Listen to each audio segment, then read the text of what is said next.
मैं आपको बताना चाहता हूँ कि पिछले वर्ष हम लोगों ने जब विकास का आयोजन किया था 10 वर्ष का, तो हम लोगों ने कुछ उन संस्थाओं को सम्मानित किया था जिनकी एक बड़ी भूमिका रही थी इस आधार देने में। इस बार हमने कुछ व्यक्तियों को धन्यवाद कहने का तय किया जिन्होंने इसको आकार दिया है, लेकिन इस पूरी यात्रा को जो चलाए रखने के लिए हर साल जो आगे आकर अपना कंधा देते हैं और ये जो कारवां चलता जा रहा है उसकी जिम्मेदारी इस बार जिनके कंधों पर है, जिनके नेतृत्व में ये आयोजन लगातार जारी है। ऐसे 3 साथी हमारे बीच में, तो मैं एक तो व्यक्ति की तरफ से चाहूँगा कि हल्का सा परिचय दें और ये बताएं कि वो कैसे जुड़े, और अगर अपनी कोई बात रखना चाहें तो बात में सबसे पहले मैं चाहूँगा कि विकास बहुगुणा जी जो धात के भी साथी है, हमारे पुराने साथी है, लेकिन 2015 में उनका पहला जुड़ाव धात में इसी आयोजन के साथ हुआ और उनका कैसा अनुभव रहा, वो क्या सोचते हैं वो बताएंगे इस विकास।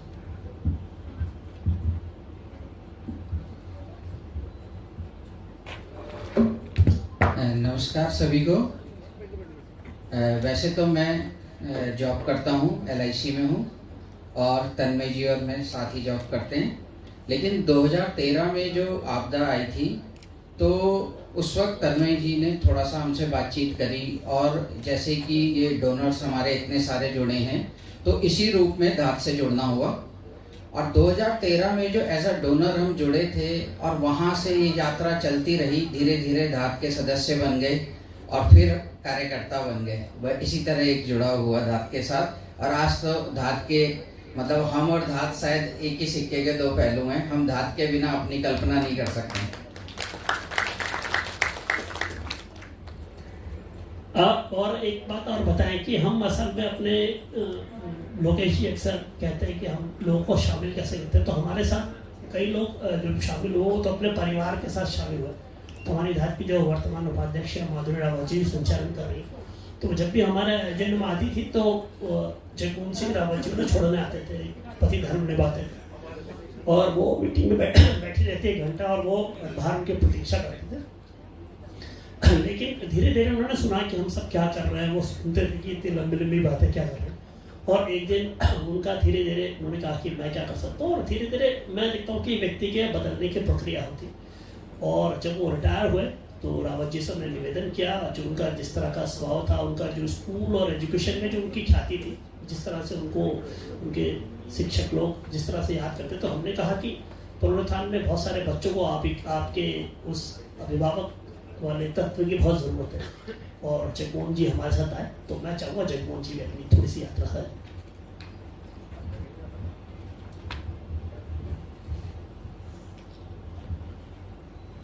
आप सबका धन्यवाद करते हुए मैं बताना चाहूँगा कि जैसे आप बता रहे हैं कि ड्राइवर से ही मेरी धात से जुड़ने की यात्रा शुरू हुई, क्योंकि मेरी मैडम जो है माधुरी रावत जी ये बहुत ज़्यादा जुड़ी हुई थी धात से।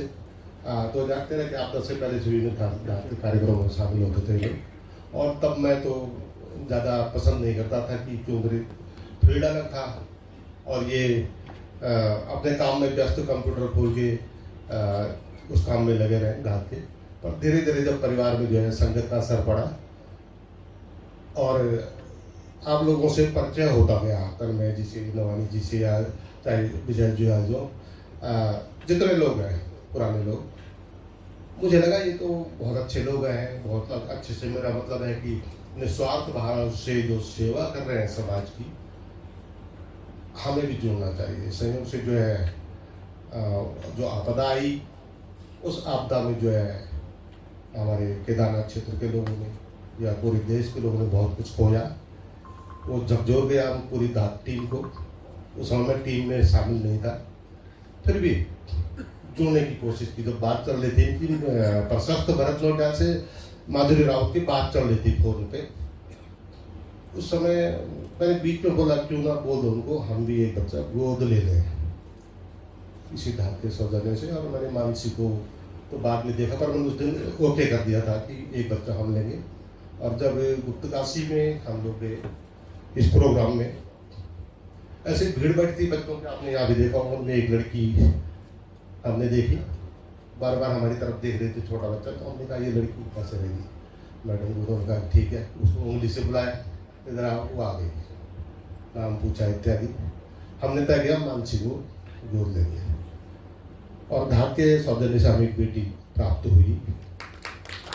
वो हमारे परिवार का हिस्सा तो है और उसके सहयोग के लिए हम तो आगे थे ही, परंतु आज CIMS से अपना मेडिकल लाइन का कोर्स कर रही है। ANM का कोर्स हमने उसको BSc छोड़ा के वो करवाया। और सामने चेयरमैन साहब बैठे हैं CIMS के ललित जोशी जी।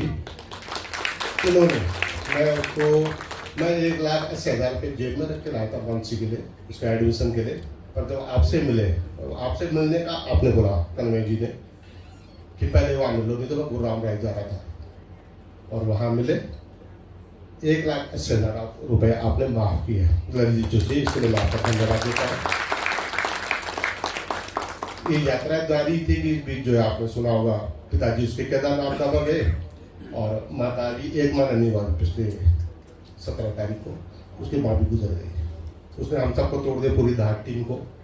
वो आज यहाँ पर नहीं है, उसकी बहन को बुलाया था, वो देहरादून में ही होगी, नहीं आ पाई।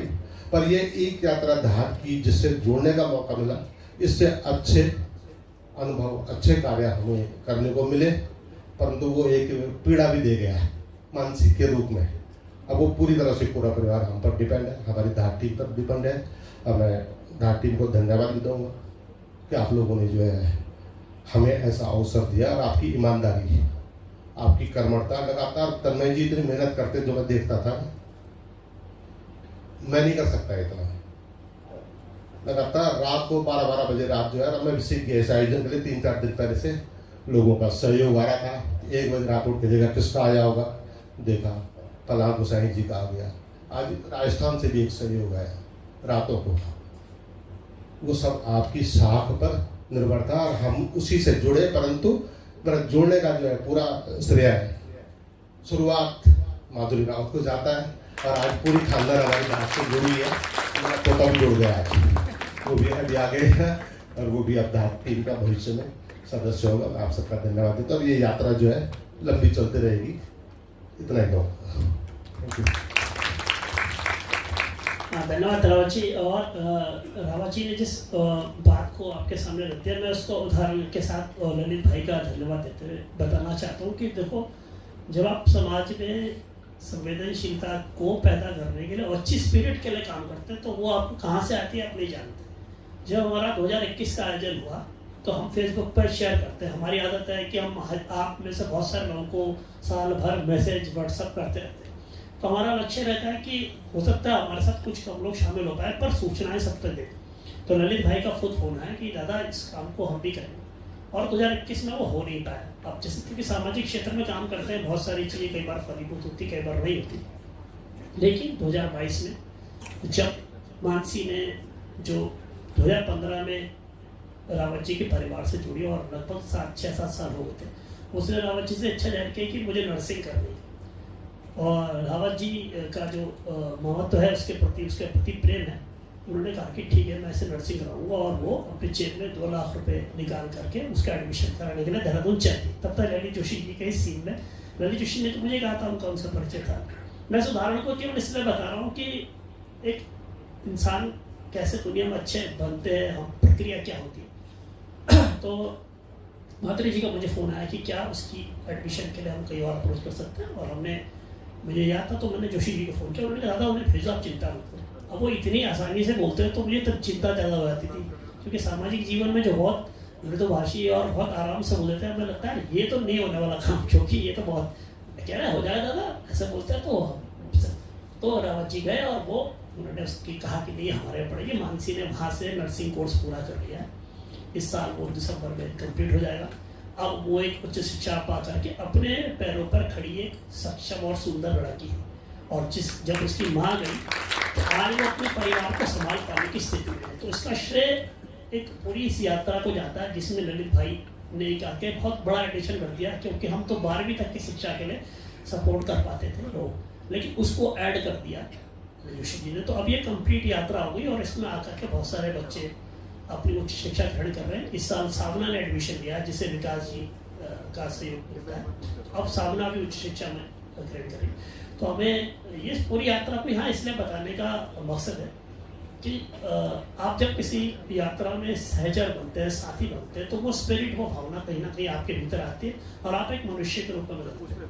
और अंतिम बात यह है कि हम अक्सर कहते हैं कि हम इन बच्चों की शिक्षा की मदद करते हैं, लेकिन अगर आप गंभीरता से देखें तो इन बच्चों से ज़्यादा हमारी मदद होती है। उस पूरे प्रोसेस में हम बेहतर इंसान भी तो बन जाते हैं। और मैंने महसूस करा पिछले 8 वर्षों में जितने लोग भी इस कार्यक्रम से जुड़े, चाहे जो सामने बैठे थे हम लोग, कोई भी इससे हटा नहीं है, क्योंकि इससे जुड़ने के बाद सबने एक आत्मिक संतोष अनुभव किया। उनको लगा यार हम कुछ बेहतर कर पाए। तो मुझे लगता है यात्रा ने 2 तरफा उपलब्धि करी, एक बच्चे को सक्षम बनाया और हमें कहीं बेहतर इंसान बनाया। ऐसी ही बेहतर इंसान हमारे साथ रेखा शर्मा जी भी, वो संयोजक हैं इस पूरे कार्यक्रम की। एक बच्चे को शिक्षा में सपोर्ट कर रही पिछले 8 सालों से, और पूरे इस अभियान को, इस बार की फंड रेजिंग से लेकर तमाम बच्चों को संपर्क करने का जिम्मा उनके पास था। तो मैं रेखा जी से भी चाहूँगा वो भी।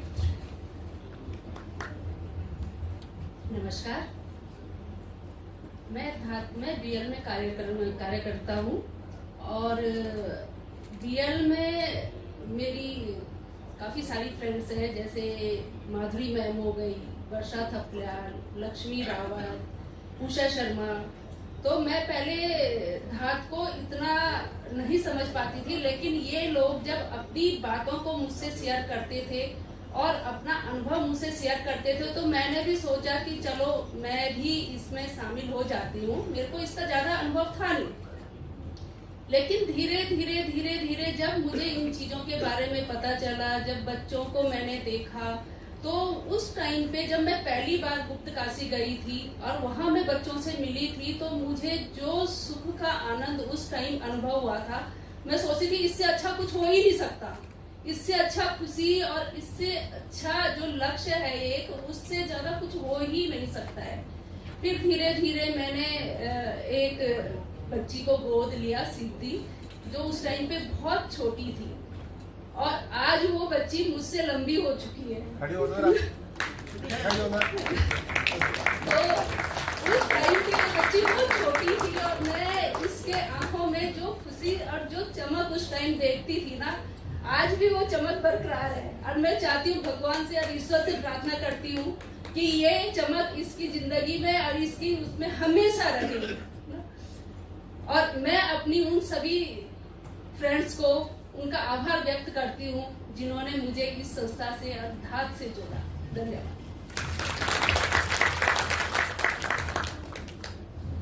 कुछ और कहना चाहें?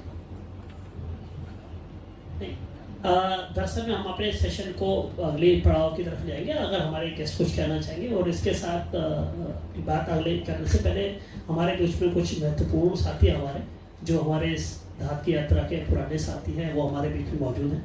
मैं उनका विशेष स्वागत करना चाहूँगा। कम से कम वरिष्ठ साथी जो हमारे डॉक्टर जयंत रवानी हैं, त्यागी जी, हमारे पत्रकार साथी गुणानंद जखोला जी, जो धात को पिछले 8 वर्षों से लगातार देख रहे हैं, और हमारे आज जो पुनरुत्थान के कई साथी हमारे बीच में आए, रोहित मालकोटी जी, कमलानंद मैठानी जी, नरेश सिदोला जी, समुदर्शी बर्थवाल जी, वीके भगोड़ा जी, और बहुत सारे साथी जो जहाँ तक मेरे दृष्टि नहीं जा रही, मैं विजय जुयाल जी और एस टी पांडे जी, तो उन सबसे हम थोड़ी सी बातचीत भी करेंगे। और अगर हमारे साथी कुछ और अपनी बात रखना चाहें, कोई अपील करना चाहें वो पुनरुत्थान के विषय में या इस के बाबत कुछ कहना चाहें, तो उनका स्वागत है। विकास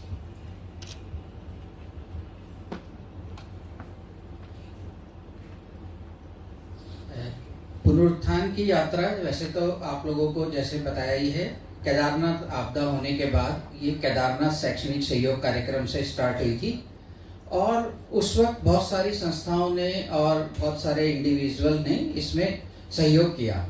लेकिन धीरे धीरे जब ये यात्रा आगे बढ़ी तो मैं कुछ आपको छोटे से संस्मरण बताना चाहता हूँ।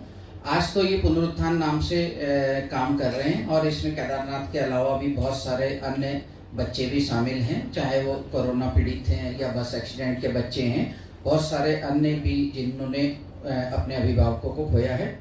लेकिन जब इस यात्रा का एक बहुत महत्वपूर्ण पड़ाव हुआ था कि हम लोग हरेला के संदर्भ में या उस संदर्भ में पूर्व मुख्यमंत्री हरीश रावत जी से मिले थे और मुख्यमंत्री आवास में ये तय हुआ कि उन बच्चों को लेकर आना है। तो वहाँ गुप्त काशी में सभी बच्चों को इकट्ठा होने के लिए कहा गया और आपदा से शायद 2 साल 1.5-2 साल बाद की बात थी वो। और उस वक्त वहाँ से उन बच्चों को जब हम लेके आए तो मैं केवल एक ये संस्मरण सुनाना चाहता हूँ कि मैं साकेत रावत जी और एक सुनील काला जी, हम 3-4 लोग यहाँ से गए थे। और हमारे जो वरिष्ठ साथी हैं विजय जुयाल जी, वो तो लगभग पहले से ही वहाँ थे और आगे भी वो 2-4 साल केदारनाथ में ही घूमते रहे। तो ये और तोताराम ढोंडियाल जी वहाँ पहले से मौजूद थे। तो जब कुछ बच्चे तो बसों में बैठ गए, लेकिन कुछ बच्चे ऐसी जगह के थे जहाँ आपदा से सड़कें पूरी तरह खराब हो रखी थी और वहाँ पर मतलब बस वालों ने, टैक्सी वालों ने, सबने जाने से मना कर दिया कि हम, और वो बच्चे लगातार वहाँ हमारा इंतजार कर रहे थे। तो उस वक्त साकेत रावत जी और मैं 2 लोग हम अपनी गाड़ी से उस रास्ते पे गए और जब हम उन बच्चों को बिठा के लाए तो मतलब मेरा दिल जानता है कि जब हम मेन वहाँ आए, जो रास्ता था अगस्त ये चंद्रापुरी के आगे क्या जगह है, तिलवाड़ा, तो मतलब वो रास्ता इतना खराब था कि वो बच्चे बस मतलब हाय हाय कर रहे थे और हमने बस इस तरह से भगवान का नाम लेके उस एरिया से गाड़ी निकाली है। तो कुछ संस्मरण ऐसे होते हैं जो हमेशा यादों में रह जाते हैं कि मतलब ये जो सब कार्यक्रम चलता है, आप लोग आते हैं, सब लोग सहयोग करते हैं, लेकिन इसके पीछे जो एक बहुत अलग तरह की मेहनत होती है वो दिखाई नहीं देती। तो आज मौका दिया तन्मय जी ने कुछ बातें बताने का, तो इसलिए मैं ये थोड़ा सा बताया। धन्यवाद। अच्छा, एक चीज अभी इस बीच अल्मोड़ा का एक बस हादसा हुआ जिसको जो सबने सुना, और एक सरकार अमूमन क्या करते हैं कि जब हमारे आपदा आती है तो जो किसी भी आपदा प्रभावित व्यक्ति को 4 लाख रुपए तक की मदद कर जाती है। जब केदारनाथ आपदा के बाद से हम लोगों ने इस बारे में कई बार बातचीत करी और हम भविष्य में इस पर आएंगे कि एक तो तात्कालिक मदद होती है, लेकिन जिस भी परिवार में जब किसी की मदद की जानी होती है वो तात्कालिक मदद का सही इस्तेमाल नहीं हो पाता, हमारा अनुभव रहा है। और हमने तो उनसे कहा था कि ऐसा सिस्टम बनाया जाए कि पार्शियल मदद उनको दी जाए और उनके बच्चों की शिक्षा को ताउम्र करने की व्यवस्था की जाए, क्योंकि पहाड़ों की भौगोलिक परिस्थिति ऐसी है कि वहाँ पर ऐसी घटनाओं होने की संभावना है। इस बार हमने सुना उनको हॉस्पिटल नहीं मिला समय से, इस बार उनको समय से मदद नहीं मिली। तो हम तो एक समाज के तौर पर बहुत छोटा प्रयास करते हैं, लेकिन दरअसल में कई बड़े सवाल हैं जिनका उत्तर समाज की सरकार की तरफ से आए। तो हमको भविष्य में उस तरफ भी प्रयास करना चाहिए गुणानंद जी से, और तो हम पत्रकार जो इस बारे में लगातार लिखते रहते हैं उनसे सहयोग लेकर के हमको उसकी भी एडवोकेसी करनी चाहिए। मेरा ऐसा पुनरुत्थान की टीम से आग्रह रहेगा। और दूसरा, मैं चाहता हूँ कि अल्मोड़ा के जो बस हादसा हुआ, जिस गांव में घटना घटी, पौड़ी का गांव है, वहाँ का एक लड़का हमारा धात का वॉलंटियर है, दिल्ली में जॉब करता है, आशीष पोखरिया। उसने कहा था कि वहाँ के लगभग 16 परिवारों में ऐसी घटना, 16 परिवार के लोग गए। तो उन्होंने कहा था कि हम चाहेंगे कि पुनरुत्थान के लोग अगर उनके लिए कुछ कर पाएंगे, तो हमने उनसे कहा था कि अगर ऐसा कहा जाएगा तो हम प्रयास करेंगे। तो मैं चाहूँगा जगमोहन जी इस बारे में बताएं कि अगर ऐसा हुआ तो हमको इस दिशा में क्या करना चाहिए।